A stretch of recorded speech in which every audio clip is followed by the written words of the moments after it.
سبحان الله سبحان الله سبحان الله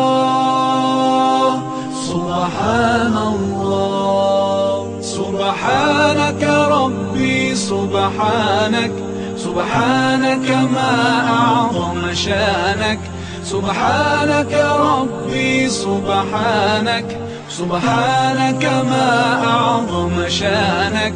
ندعوك ونرجو غفرانك ندعوك ونرجو غفرانك ربي. As I travel through the earth, I can't help but notice the symphony I hear all around, from the smallest grain of sand to the faraway planets, to a flower putting roots in the ground, every bird in the sky.